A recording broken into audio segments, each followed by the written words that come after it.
आज जिधर देखिए दुनिया कामयाबी की बात करती है, तरक्की की बात करती है। हर आदमी सक्सेस होना चाहता है, कामयाब होना चाहता है। कामयाबी के पीछे भागने वालों जरा गौर करो।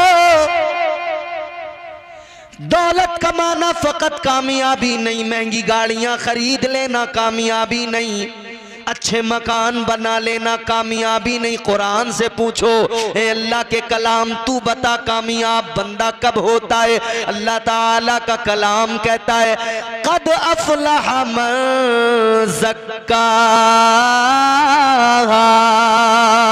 अल्लाह ताला ने फरमाया वो कामयाब हो गया जिसने अपने नफ्स को पाक कर लिया। नफ्स को जिसने पाक कर लिया वो कामयाब हो गया। जिसने नफ्स को पाक नहीं किया फेल हुआ, नामुराद हुआ। अजीजाने गिरामी वकार जरा देखिए, आज अल्लाह के घर में बैठकर हम ये महफिल में बैठे हैं। ये महफिल सजी हुई है किस लिए? एक वली को याद करने की गरज से। हिंदुस्तान के राजा से मंसूब है महफिल।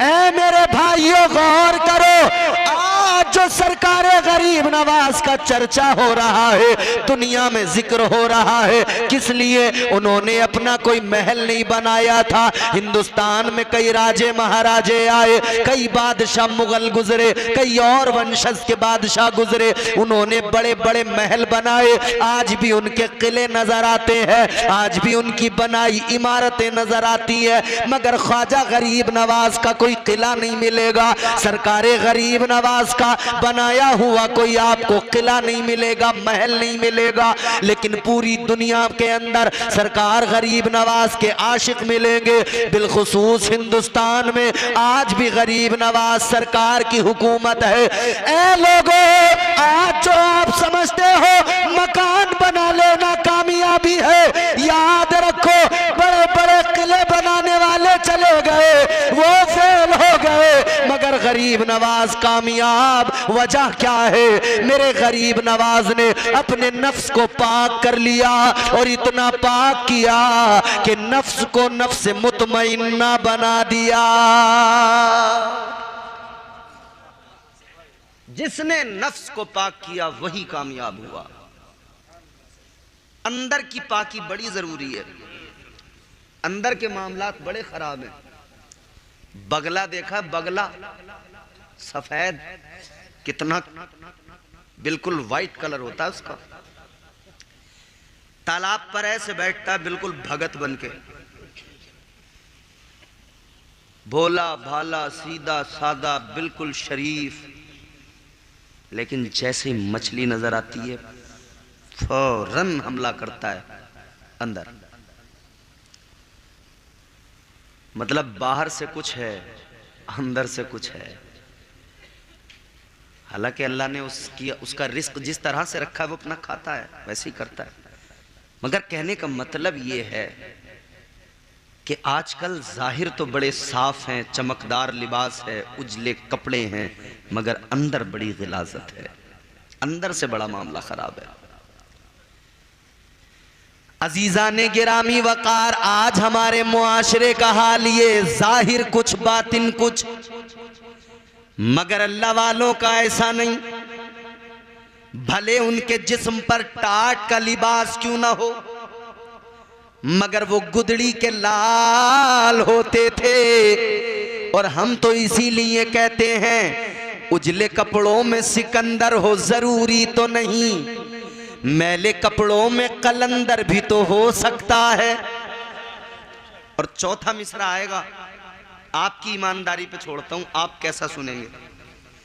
उजले कपड़ों में सिकंदर हो जरूरी तो नहीं, मैले कपड़ों में कलंदर भी तो हो सकता है। जिस भिखारी को हिकारत से पुकारा तूने, उसके कासे में समंदर भी तो हो सकता है।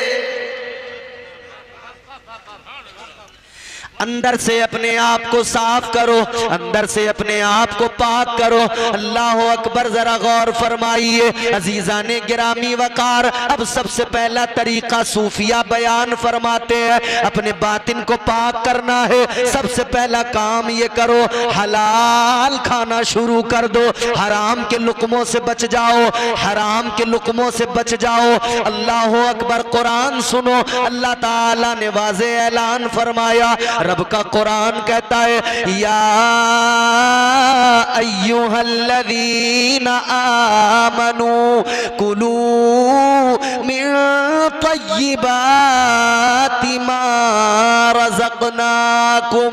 अल्लाह ताला का कुरान सिखाता है हलाल खाओ, पाक खाओ। अल्लाह ने पाक चीजें अता की, अल्लाह ने पाक जराए फराहम किए।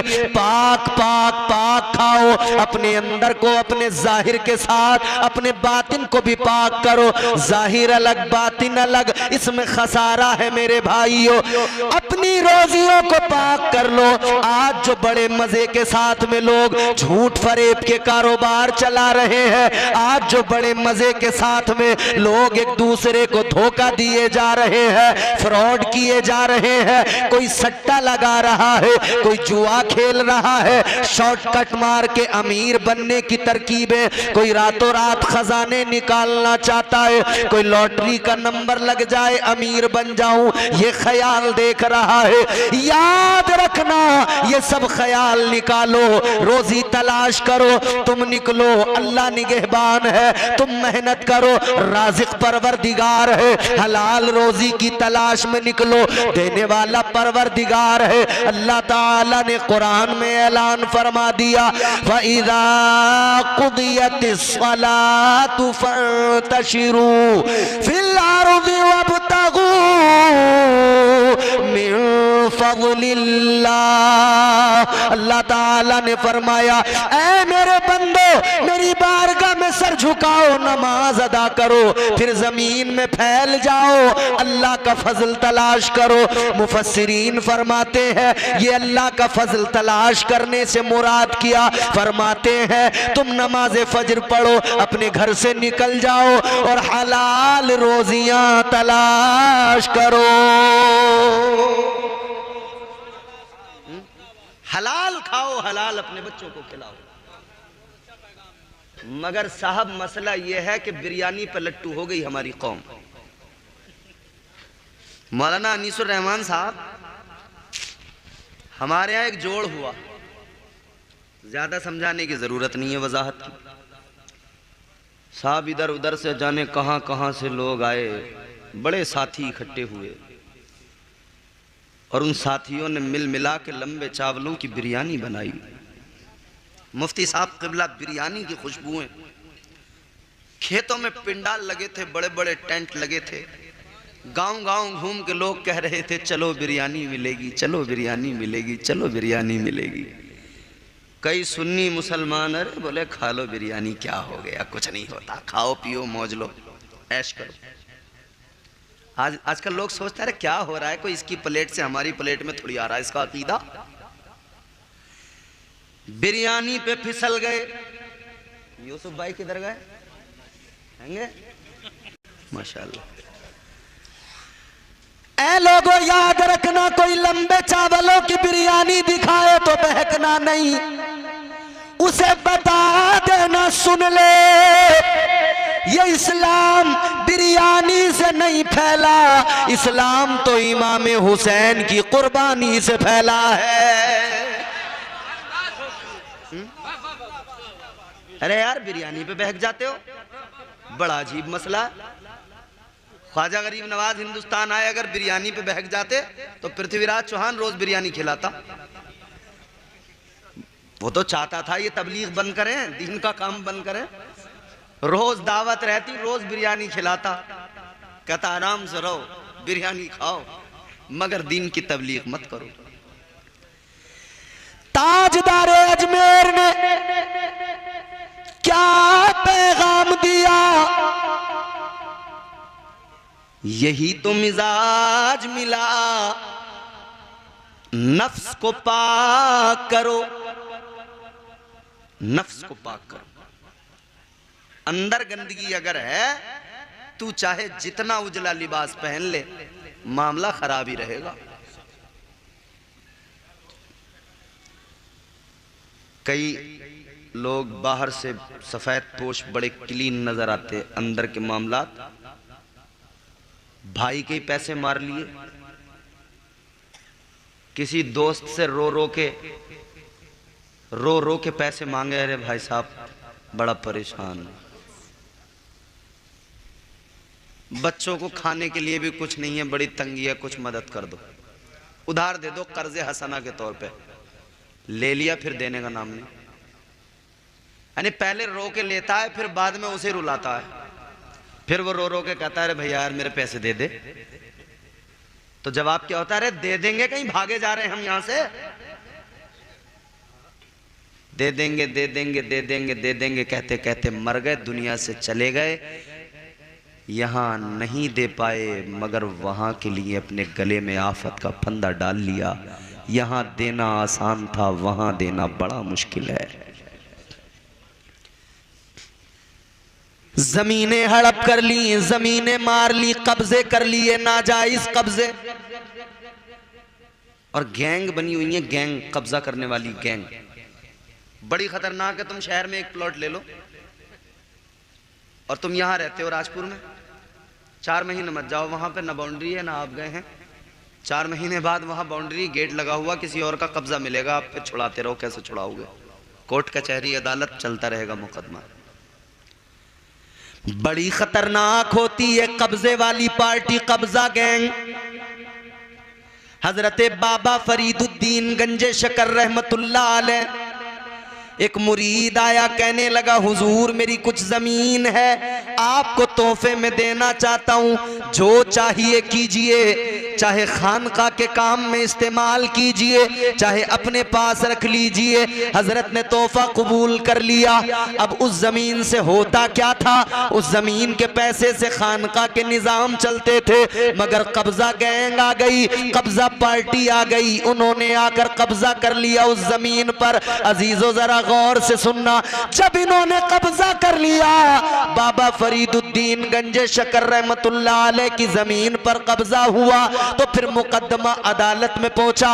अदालत में जब मुकदमा पहुंचा तो हजरत बाबा फरीदुद्दीन से काजी साहब ने कहा, जज साहब ने कहा सबूत पेश कीजिए कि ये जमीन आपकी है, कागज तो दिखाने पड़ेंगे, कागज दिखाइए, कोई सनद, कोई रजिस्ट्री, कोई पेपर।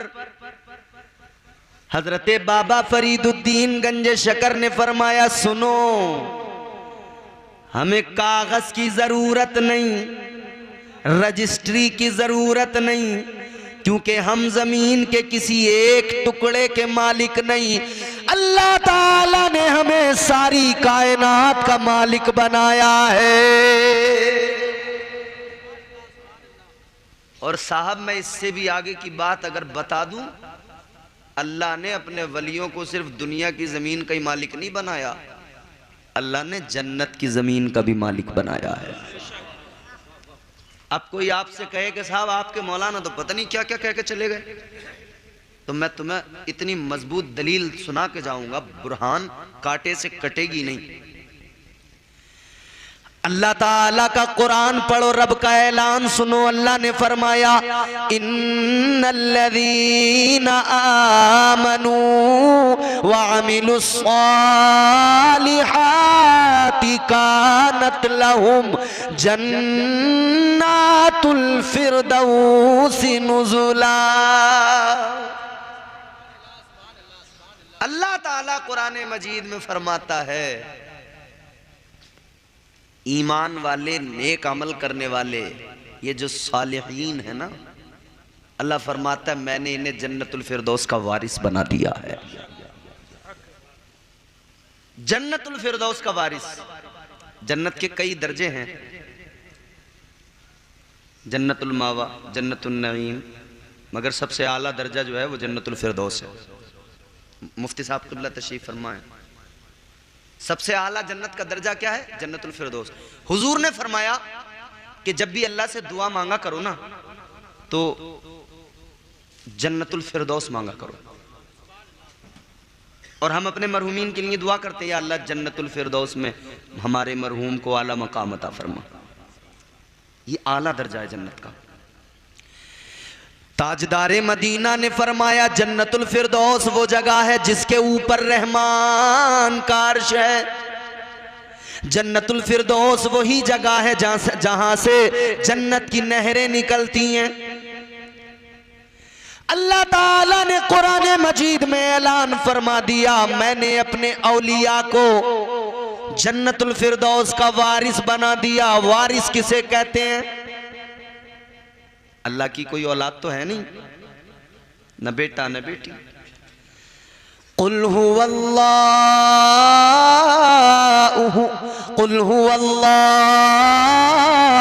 अहद अल्लाहु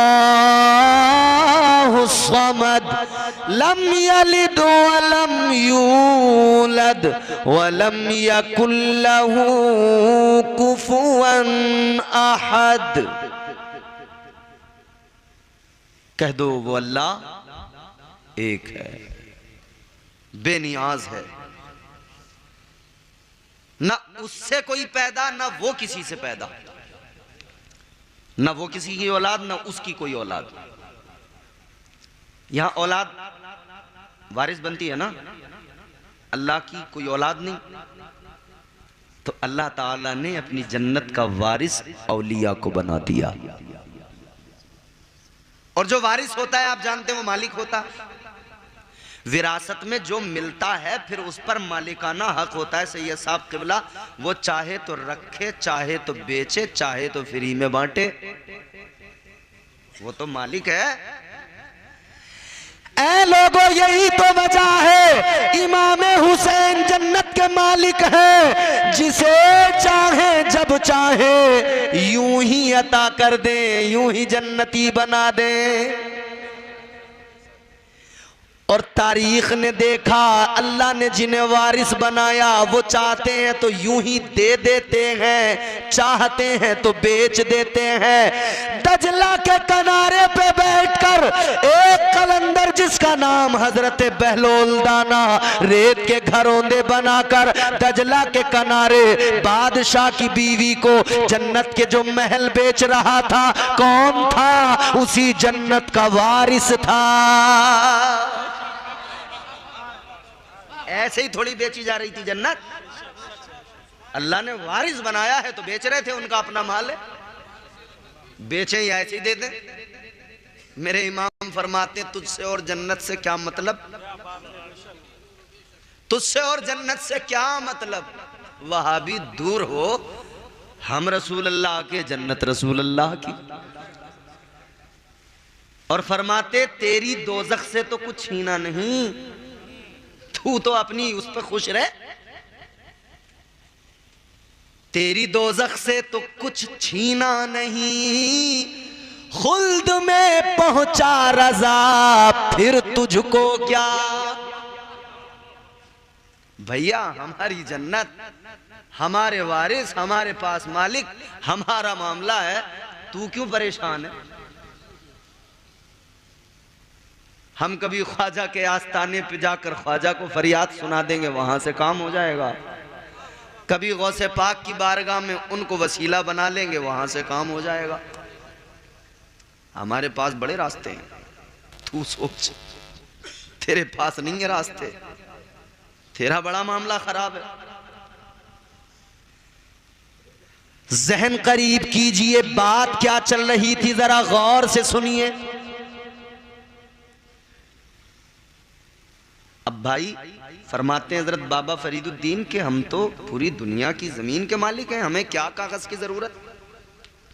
जज साहब बोले कि बात तो आपकी सही है, मगर हजरत ये अदालत है और अदालत में तो सबूत चाहिए, तो यहां तो कुछ ना कुछ आपको दिखाना पड़ेगा, या कोई गवाह हो। आपने फरमाया गवाह भी कोई नहीं है, कागज भी कोई नहीं, अब बताओ जज साहब।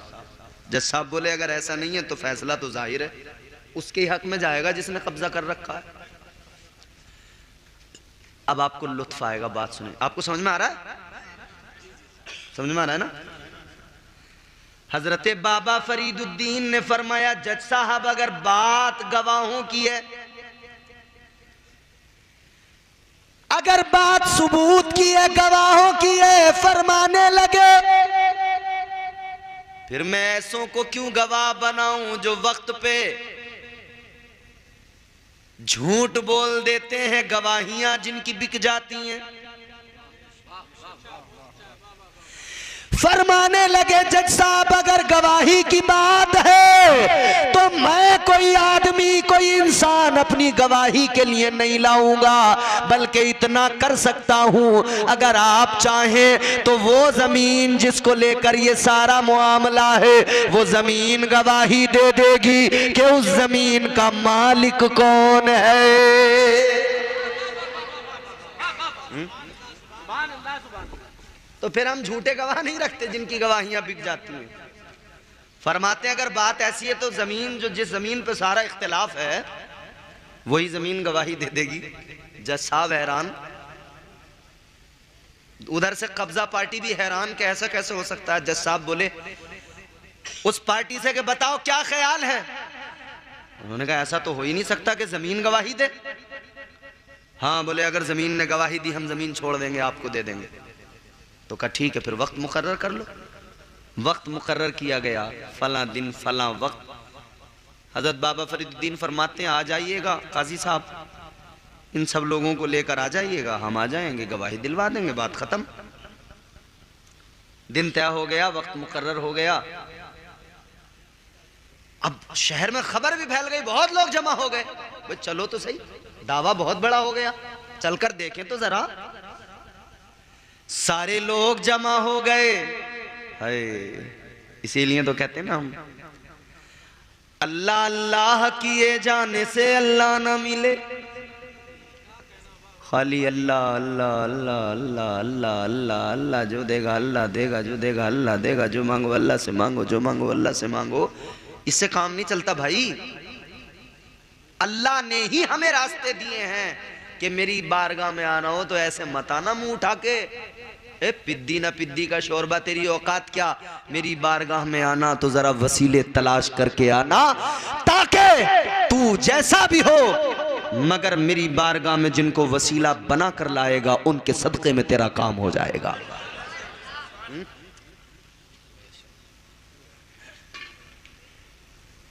अच्छा अजीब मामला है, हाथ में तस्बीह, दाना बराबर चल रहा है तस्बीह का, अल्लाह अल्लाह अल्लाह अल्लाह, और इधर दुकान पे बैठे 1000 रुपए का सूट था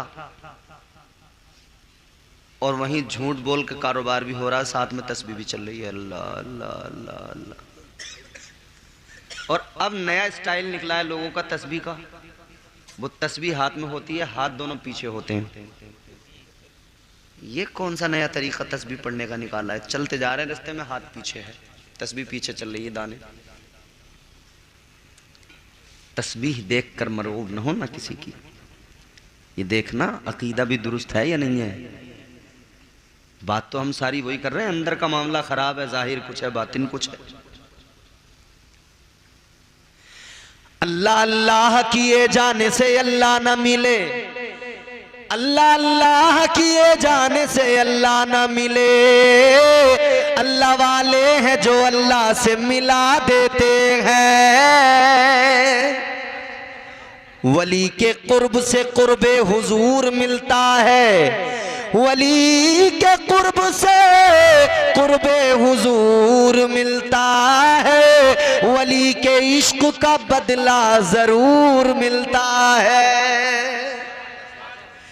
वक्त तय हो गया, टाइम फिक्स हो गया। हजरत बाबा फरीदुद्दीन ने कहा ठीक है आ जाना, जमीन से गवाही दिलवा देंगे। अल्लाह अल्लाह सारे शहर में चर्चा हो गया, लोग कसीर तादाद में आए, वक्त मुकर्ररा पर पहुंच गए, काजी साहब भी आ गए, बाकी लोग भी आ गए, हजरत बाबा फरीदुद्दीन भी चल पड़े, आप भी उधर जा रहे हैं, सब आ गए। सबके बाद में हजरत पहुंचे। हजरत जब पहुंचे तो काजी साहब ने कहा, ए अल्लाह वाले, ए बाबा फरीदुद्दीन आ गए, वक्त वही है जो तय किया गया था, चलिए जरा जमीन से गवाही दिलवाइए, जमीन अगर गवाही दे दे तो जमीन के मालिक आप हो जाएंगे। अल्लाह वाले ने फरमाया ठीक है काजी साहब, लेकिन उसमें मैं क्या करूं, मुझे क्या पड़ी है ज्यादा, मुझे न जमीन की कोई खास जरूरत है, न मुझे जमीन से कोई लगाव है, न मुझे मालो दौलत की कोई तमन्ना है। ए काजी साहब, अगर आपको मामला सुलझाना है तो आप ही जाइए, जमीन के उस टुकड़े से कहिए जिसको लेकर सारा मामला है, जिसका मुकद्दमा है, आप जाकर कह दीजिए, आप जाकर बोल दीजिए, जमीन बता दे तेरा मालिक कौन है। अल्लाह अल्लाह, काजी साहब हैरान, अल्लाह अकबर, आगे बढ़े। काजी साहब उस जमीन पे जाकर खड़े हुए और जाकर कहने लगे, ए जमीन बता तेरा मालिक कौन है। जमीन के जर्रे जर्रे से आवाज आई, मेरा मालिकाना हक जो मुझ पर है वो किसी का नहीं, अल्लाह ने मालिक फरीदुद्दीन को बनाया है। अब भैया अल्लाह वाले तो जमीन से गवाही दिलवा के मामला क्लियर कर लिया करते थे, अब हम तो ऐसे हैं नहीं। हमारे यहाँ तो सालों साल लंबे खिंच जाते हैं मुकदमे, जिसने कब्जा कर लिया, फिर कोई मिल रही है आसानी से। यहाँ तो वही कानून है, जिसकी लाठी उसकी भैंस।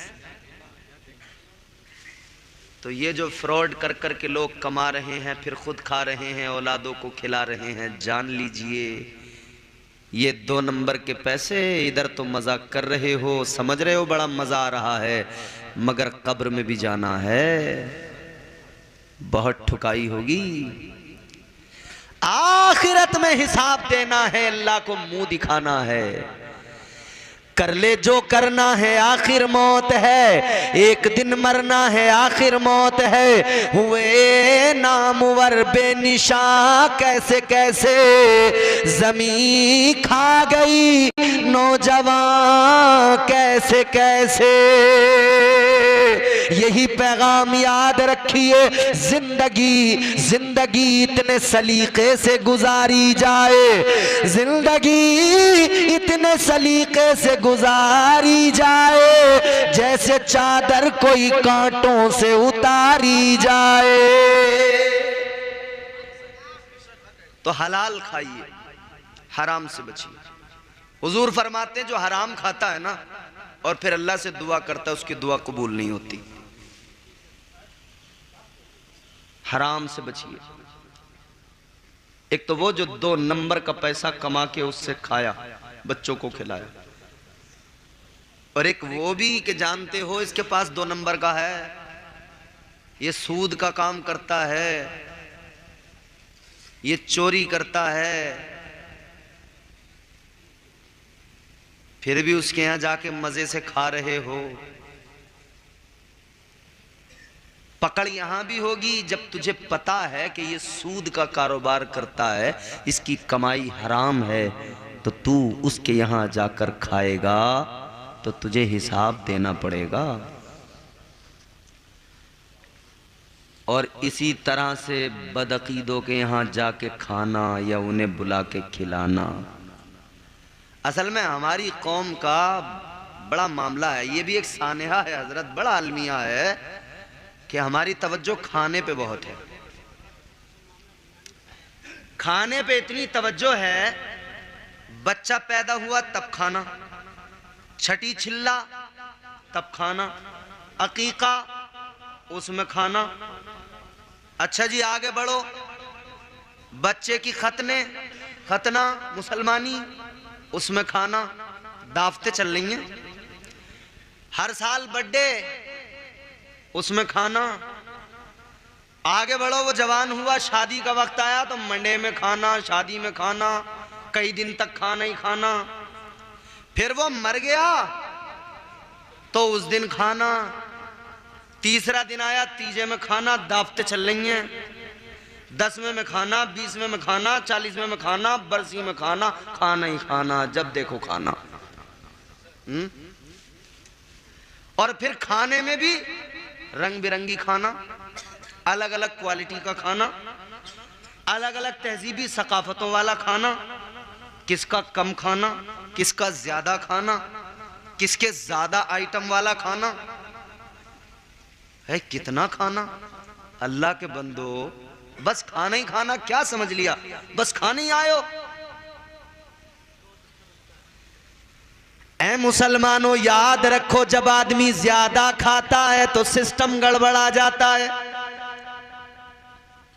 शादी में गए, देखा यार आइटम तो बहुत सारे हैं, इधर चाउमीन है, इधर टिक्की है, इधर गुलाब जामुन है, इधर गाजर का हलवा है, आगे बढ़े तो फ्राई है, उसके आगे बढ़े तो नहारी है, उसके आगे बढ़े तो मियाँ कबाब लगे हैं, उसके आगे बढ़े तो बिरयानी है।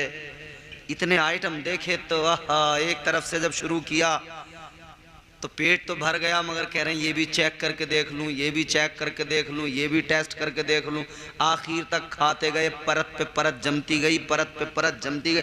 जब यहां तक बिल्कुल फुल हो गया ना मामला, अब सांस नहीं आ रहा सीधा, अब परेशान है क्या करूं। अब तो उल्टे सीधे सांस है। नमाज का टाइम हुआ तो मस्जिद में भी आए तो सांस थोड़ी आ रहा था, सीधे बजल्दी आकर नियत बांधी, अल्लाहु अकबर, अल्हम्दुलिल्लाह रब्बिल आलमीन। सांस तो आ नहीं रहा ठीक से। तो देखो, ज्यादा खाने ने एक तो तुम्हें परेशानी में डाला, दूसरा इबादत का लुत्फ खत्म हो गया।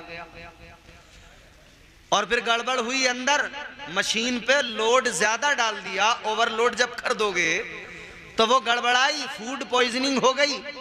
अब डॉक्टर साहब के पास, डॉक्टर साहब बड़ा मामला खराब है। क्या हो गया? कि पता नहीं, शादी से जब से आया हूं तब से ऐसा हो गया। डॉक्टर साहब दवाई दे रहे हैं, फिर दवाई खा रहे हैं। तो ज्यादा खाने ने बताओ फायदा पहुंचाया या नुकसान? बोलिए, नुकसान पहुंचाया।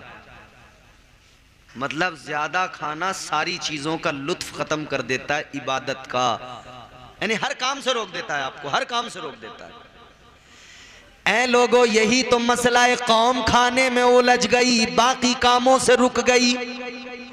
खाने में इतना उलझे, पढ़ना पढ़ाना भी भूल गए, बच्चों को पढ़ाना भी भूल गए, खाली जहन हो गए, पेट भर गए। पेट तो बड़े बड़े हो गए, दिमाग खाली हो गए। काश खाने पे तवज्जो कम की होती, पढ़ने पढ़ाने पे ज्यादा की होती, तो पेट बड़े न होते, दिमाग बड़े होते, इल्म होता, इल्म से आशना हो जाते। और फिर कौम अपने बच्चों को, अपनी नस्लों को हम ऐसा बना देते कि वो दुनिया में जिधर जाते उनकी अजमतों के परचम बुलंद हो जाते।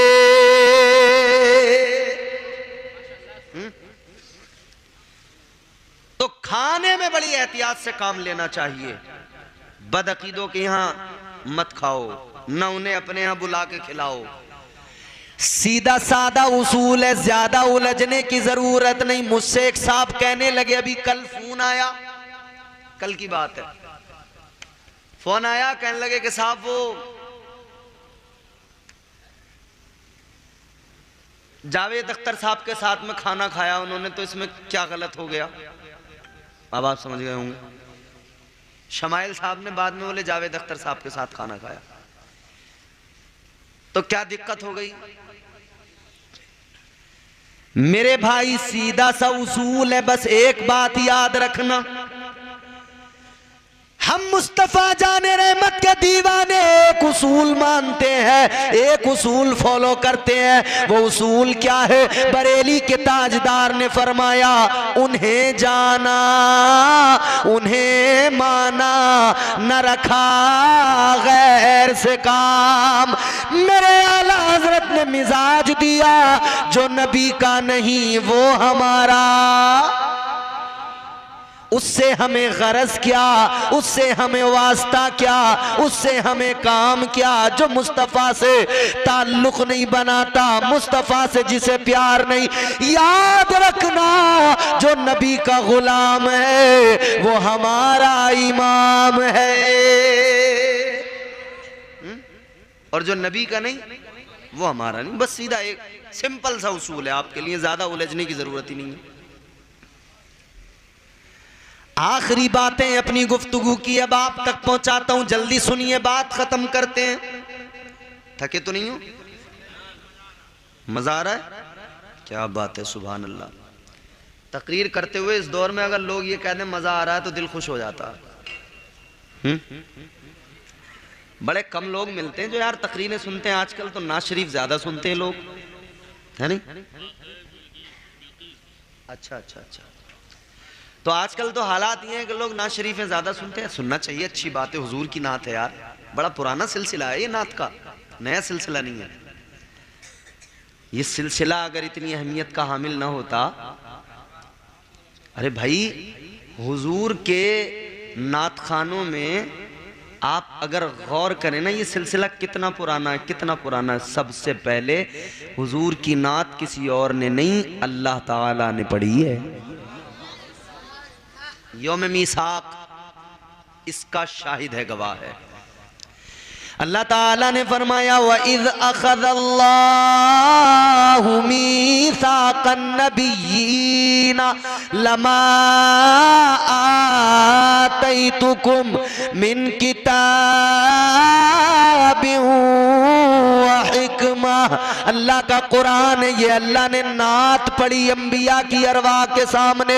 अल्लाह ने फरमाया तुम्हें नबूवत और हिकमत से नवाजूंगा, किताब दूंगा, मगर याद रहे जब मेरा महबूब आएगा तो तुम मेरे हबीब पे दिल से कुर्बान हो जाना।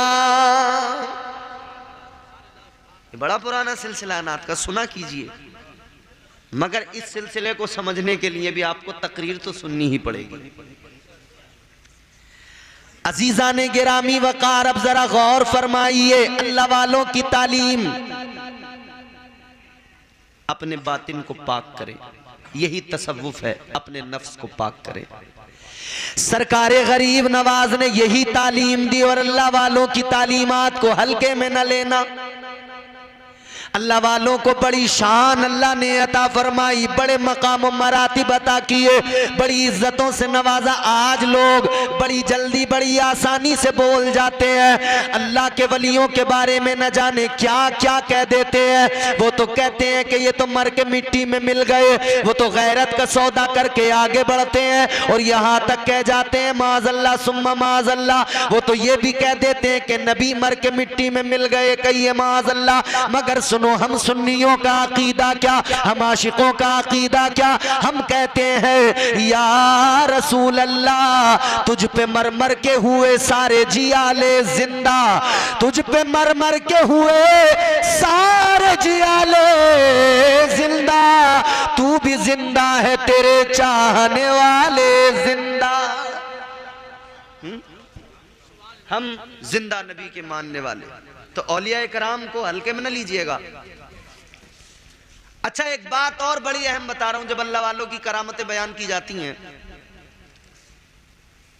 मेरी तरफ देखो, आप लोग मेरी तरफ। मुझसे ज्यादा स्मार्ट कोई और दूसरा नजर आ रहा आपको इस टाइम? अरे भैया, मैं रंग और रूप की बात नहीं कर रहा। मुझे खूबसूरती, ये जिल्द वाली खूबसूरती, ये इस पर मैं इस पर बात ही नहीं कर रहा। मुझे इस पे फख्र ही नहीं। जब कोई अल्लाह और उसके रसूल का जिक्र करता है तो ये जिक्र उसे खूबसूरत बना देता है। तो मैं तो इसकी बात कर रहा हूं।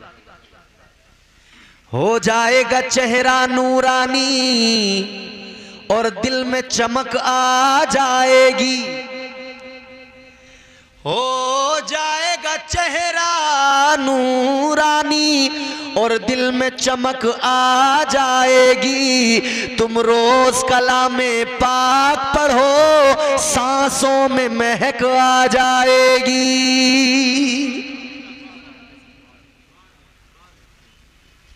अल्लाह वालों के खिलाफ बड़ी आसानी से जबान खोलने वाले कुरान सुने, कुरान पढ़ें, कुरान समझें। जो कहते हैं कि साहब आप करामतें बयान करते रहते हो, क्या करते रहते हो?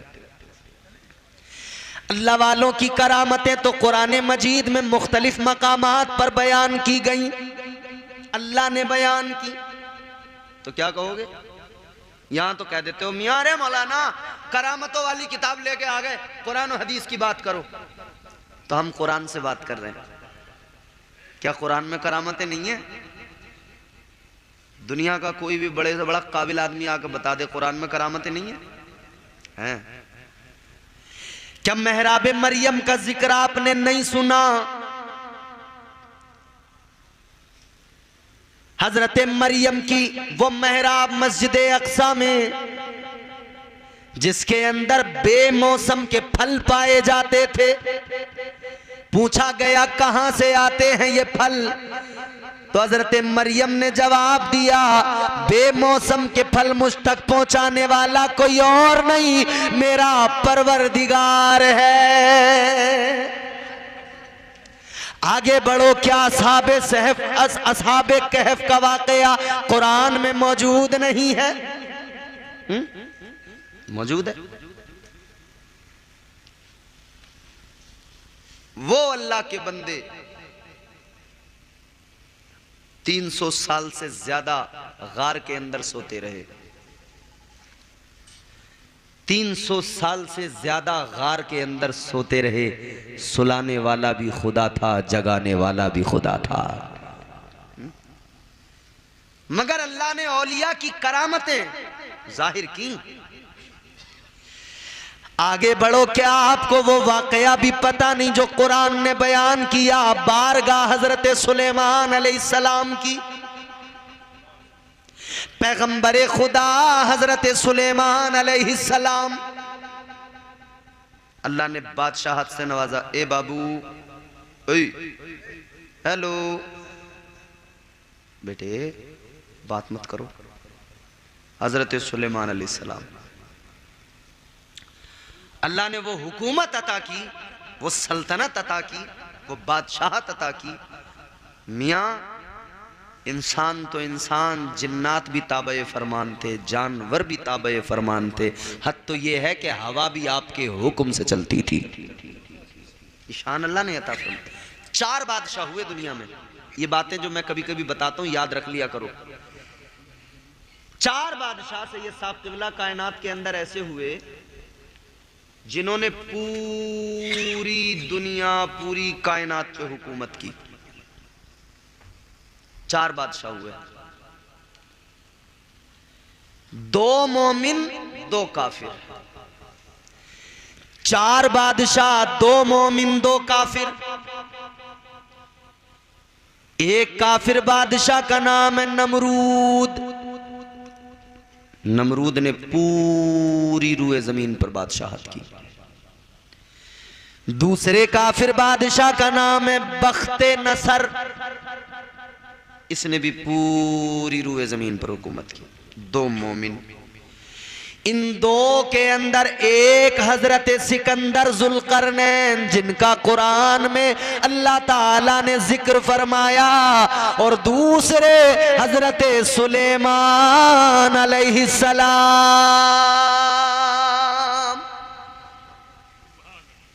हजरत सुलेमान अलैहिस्सलाम की बारगाह में इंसान भी, उनके दरबार में जानवर भी। एक परिंदा हुदहुद, लंबी चोंच वाला, ठक ठक ठक ठक ठक करके दरख्त में अपनी चोंच से ही उसको जो है छीलता रहता है।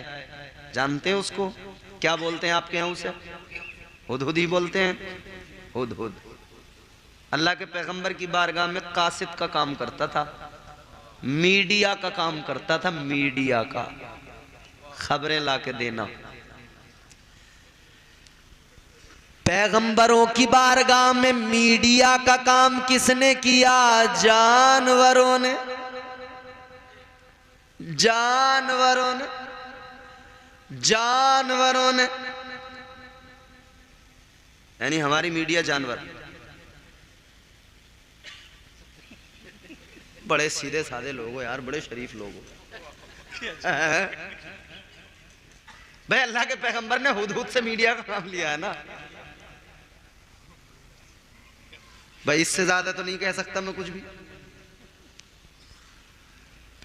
एक दिन हुदहुद नहीं था दरबार में, हाजिरी लगी। जैसे हमारे हाफिज आजाद साहब, ये हजरत के सही साहब के मदरसे में पढ़ाते हैं, हाजिरी लगाते होंगे। एक एक बच्चे का नाम बोल के हाजिरी लगी, तो सब मौजूद थे। हुदहुद परिंदा नहीं था। हजरत सुलेमान अलैहिस्सलाम ने फरमाया कहाँ गया है? तो कहा हुजूर पता नहीं कहाँ गया है, जलाल आ गया।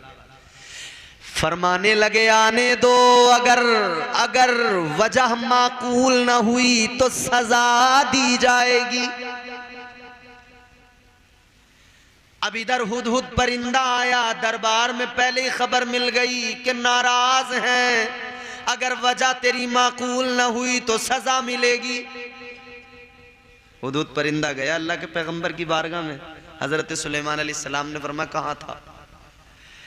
कहने लगा हुजूर मैं परवाज कर रहा था कि मुझे अपने जैसा एक और मिला परिंदा, वो मुझे अपने साथ ले गया अपना मुल्क दिखाने का। हुजूर में मुल्क सबा चला गया। कहने लगा है पैगंबर खुदा, मैंने जब वहां जाके देखा वहां पर हुकूमत करने वाला कोई मर्द नहीं बल्कि एक औरत है, नाम बिल्कीस है, मलिका बिल्कीस हुकूमत करती है। कहने लगा हुजूर मैंने तख्त देखा, बड़ा हसीन तख्त है, 2 मंजिला बहुत अजीम शान तख्त है। कहने लगा हुजूर मुझे ख्याल आया ये तख्त और तख्त वाली सुलेमान अलैहिस्सलाम की बारगाह में होने चाहिए। अल्लाह अल्लाह इसने खबर ला के दे दी, मीडिया ने अपना काम कर दिया, खबर आ गई पैगंबर खुदा दरबार में है। आपने दरबारियों से फरमाया कौन है जो मेरे लिए वो तख्त लेके आएगा? इंसान भी बैठे हैं, जिन्नात भी बैठे हैं। एक जिन खड़ा हुआ, जिन्नात का बादशाह खड़ा होके कहने लगा हुजूर मैं लेके आऊंगा। हजरत सुलेमान अलैहिस्सलाम ने फरमाया कितनी देर में लेकर आओगे? कहने लगा हुजूर आपकी महफिल बर्खास्त होने से पहले, महफिल बर्खास्त होने से, जैसे अभी हम महफिल सजाए बैठे हैं, मौलाना अनीसुर रहमान साहब किसी को भेजें कि भैया महफिल बर्खास्त होने से पहले आ जाना, तो महफिल बर्खास्त होने से पहले हजरत सुलेमान अलैहिस्सलाम ने फरमाया नहीं जल्दी चाहिए मुझे, बहुत टाइम लग रहा है, मीलों के फासले पर है मुल्क सबा।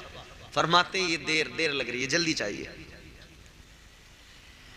हजरत सुलेमान अलैहिस्सलाम ने फरमाया कोई और इससे ज्यादा जल्दी लाने वाला।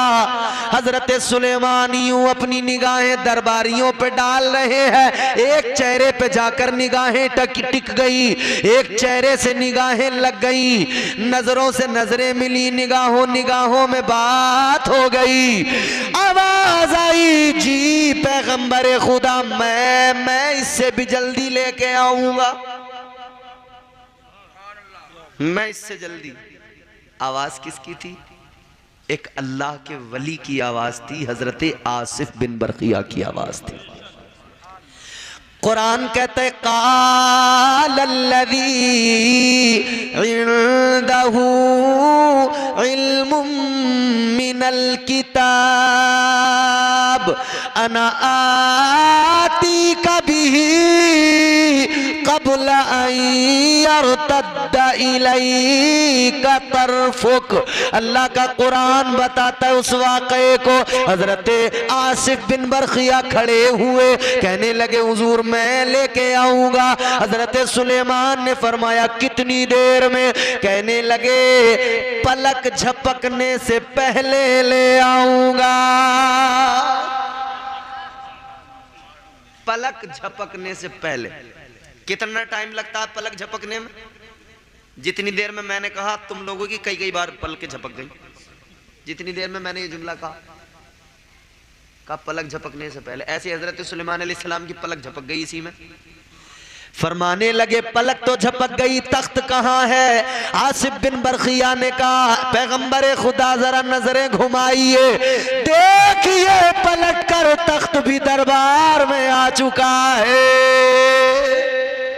ये है लवालों की ताकत जो कुरान ने बयान की। निगाहे वली में वो तासीर देखी, तख्त आ गया अजीजो, पलक झपकने से पहले आ गया। अब जरा सोचो, गौर करो, हजरत सुलेमान पैगंबर मेरे आका के गुलाम जब उनके उम्मत के वली का ये आलम, उनकी शान का ये आलम, तो सोचो जरा फिर गौसे आजम का क्या आलम रहा होगा।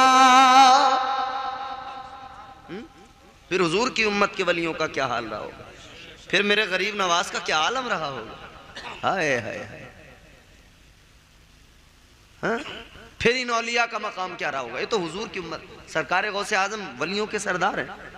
हुजूर ने उन्हें औलिया इकराम पर सरदारी अता की है।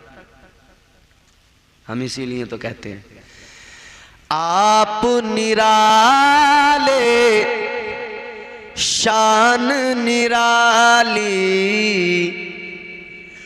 आप निराले शान निराली, गौसे आजम जीलानी। 11वीं करते हो ना? करते हो तो जोर से बोलो सुभान अल्लाह। आप निराले शान निराली, गौसे आजम जीलानी, भर दो मेरी झोली खाली, गौसे आजम जीलानी, भर दो मेरी झोली खाली, गौसे आजम जीलानी। हम इन औलिया के मानने वाले हैं। इनकी तालीमात का लुब्बे लुबाब निचोड़ अगर मैं पेश करूं, 3 बातों में सारी तालीमात तकरीबन सिमट जाती हैं। यूं तो जितना इसको फैलाओ ये फैलता चला जाए उन्वान, लेकिन 3 बातों में गरीब नवाज की पूरी जिंदगी देख लो, 3 बातों में गौसे पाक की तालीमात देख लो, 3 बातों में बुजुर्गों की तालीमात देख लो, 3 बातों में 3 पैगाम है तसव्वुफ के, अहम पैगाम है। और वो क्या है? पहला कम खाना, दूसरा कम सोना, तीसरा कम बोलना। अगर इन 3 बातों को फैलाएं तो बहुत फैल जाएं। कम खाना, वो तो मैंने आपको बात बता दी। कम सोना, ये सोने का सिस्टम बड़ा खराब है हमारा आजकल। ये नई नस्ल, बड़े बड़े मोबाइल हाथ में, इंटरनेट है। पहले 1 GB में 1 महीना गुजरता था लोगों का शुरुआत में, वो भी 2G हुआ करता था। इंटरनेट खोला, व्हाट्सएप का मैसेज चेक किया और फौरन बंद कर दिया करता था आदमी इंटरनेट। हर जवान के हाथ में मोबाइल है, रात को कई घंटे गुजार देते मोबाइल में, सोते नहीं। फिर जब टाइम बहुत ज्यादा हो जाता तब सोते हैं, फिर सुबह में जल्दी उठते नहीं। बड़ी हालत खराब है। नेट चलाने वालों, इंटरनेट चलाने वालों, एक बात कहूंगा मैं आपसे, नेट किसे कहते हैं? नेट का माना क्या है? नेट पर ही सर्च कर लीजिएगा। अच्छा, नेट के नाम से कई चीजें हैं। जैसे फुटबॉल खेलते हैं तो वहां भी नेट लगा रहता है, गोल मारा पहुंचा नेट में। बैडमिंटन खेलते हैं तो बीच में नेट बांध लेते हैं जी। अरे हाँ ना, कुछ तो बोलो। घूर रहे हो, मुझे ऐसा लग रहा है कि पता नहीं किस फिराक में हो। वॉलीबॉल खेलते हैं तो वहां भी बीच में नेट लगा रहता है। नेट का माना होता है जाल। अच्छा, नेट के बहुत सारे इस्तेमाल हैं, मगर जो असल इस्तेमाल है वो बताऊं क्या है? नेट का असल इस्तेमाल ये था कि माहीगीर, मछलियां पकड़ने वाले, मछलियों का शिकार करने वाले, वो नेट को दरिया में डालते हैं, फिर मछलियां उसमें फंसती हैं, वो खींचते हैं, मछलियां आती हैं। देखा है? अब आप समझिएगा कि जब माहीगीर अपना जाल फेंकता है, बहुत समझना, उसने यूं जाल फेंका, अब खींचा तो उसमें क्या आया, मछलियां आई। लेकिन मछलियां ही नहीं आती बल्कि साथ में कुछ गंदगी भी आती है। जो तालाब के अंदर, दरिया के अंदर कुछ गंदगी होती है, कचरा होता है, वो भी आ जाता है साथ में। तो वो क्या करता है, सही इस्तेमाल करना सीखो नेट का। वो क्या करता है, मछलियां निकालता है, अपने बर्तन में रखता है, अपने पास रखता है, और गंदगी को क्या करता है, फेंक देता है। क्या करता है, नेट का इस्तेमाल ये है। मछलियां निकाली, रख ली गंदगी को। अरे मेरे जवानों समझ लो, अब तो समझ लो, मोबाइल हाथ में, नेट चलाते हो, इसमें मछलियों के साथ साथ गंदगी भी आती है। अब तुम्हें गंदगी को फेंकना है, मछलियां पकड़नी है। मतलब साफ है, कुरान की तिलावत की आवाज इससे आए तो सुन लेना, नाते रसूल की आवाज आए तो सुन लेना, मुस्तफा की बातें हो, कोई बयान हो तो सुन लेना, और अगर गानों की आवाज आए फेंक देना, गंदी बातें होती हो फेंक देना, डांस मुजरे होते हो फेंक देना, गिलाजतों को दूर कर देना, काम की चीजें ले लेना। यही नेट का सही इस्तेमाल है। और नेट का इस्तेमाल अब इसी तरह से करना है आपको। ये जो स्टेटस लगाते हो ना, शादी में गए किसी की और वहां पे 50 सेल्फी एक साथ ली, अलग अलग पॉइंट पे 50-60, फिर उनमें से सुबह को बैठ के छांटी कितने फोटो सही हैं, जितने सही हैं वो रोके अपनी मर्जी के मुताबिक, बाकी डिलीट। अब एक एक फोटो रोजाना स्टेटस पे लगाया जा रहा है, रोजाना स्टेटस। आज का स्टेटस ये, फिर अगले दिन का स्टेटस ये।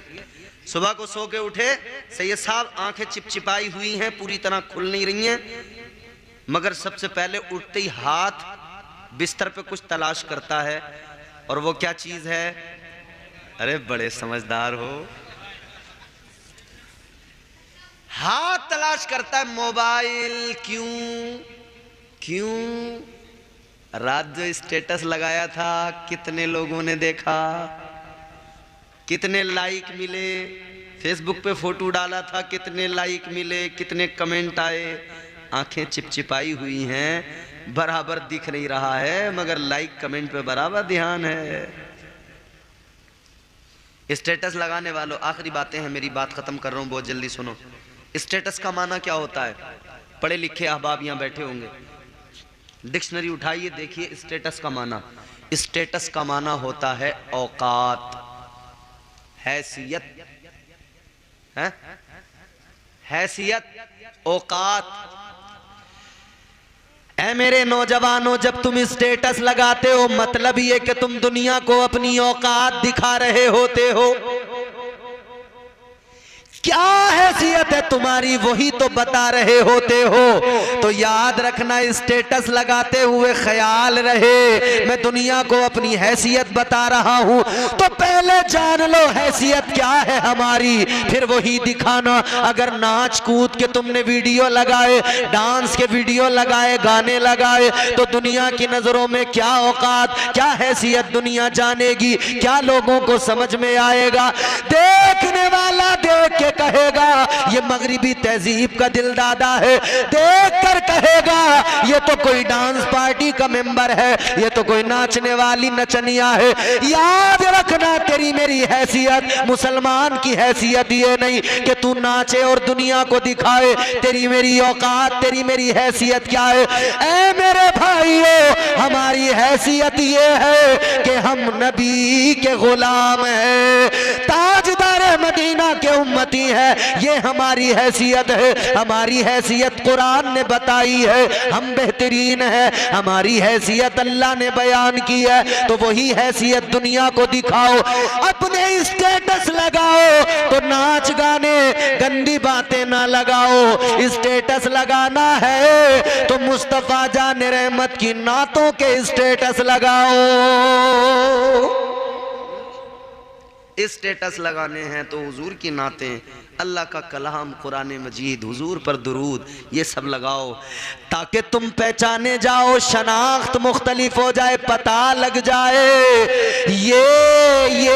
ये नबी का वफादार है, ये मदीने वाले का वफादार है। जब तक दुनिया में रहो इसी टाइटल के साथ जियो, जब दुनिया से जिधर से भी गुजरो लोग कहे नबी का वफादार जा रहा है। और याद रहे इस गुलामी के साथ मर गए, कब्र में पहुंच गए तो कब्र में फरिश्ते भी कहेंगे ये जन्नत का हकदार आ रहा है। ऐसे जियो। हुजूर गौसे पाक की 1-1.5 मिनट की ये बात है मेरी, हुजूर गौसे पाक का फरमान है। हुजूर गौसे पाक फरमाते हैं, अपनी तरबियत अच्छी करो, सुनो। हुजूर गौसे पाक फरमाते हैं, जब मौत आती है, जब मौत आती है, गौर से सुनना, ये जुमला सुन लिया, याद रख लिया, समझो तुमने मेरी पूरी तकरीर सुन ली, पूरी तकरीर याद रख ली। अगर ये जुमला नहीं सुना तवज्जो से तो समझो सब कुछ मिस कर दिया आपने।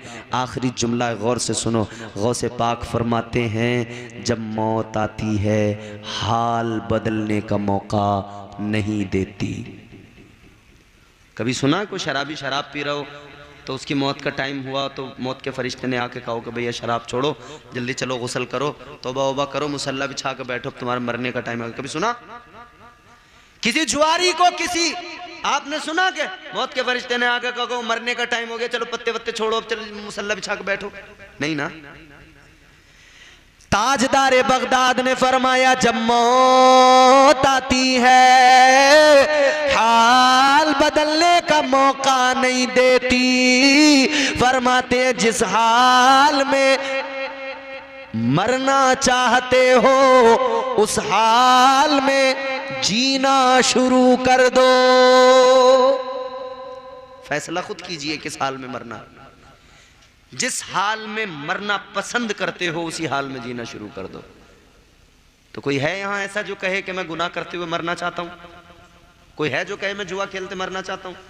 कोई कह सकता है कि साहब मैं बुरा काम करते हुए मरना चाहता? नहीं, हर आदमी कहेगा नहीं मौलाना ऐसे हाल में नहीं मरना चाहते।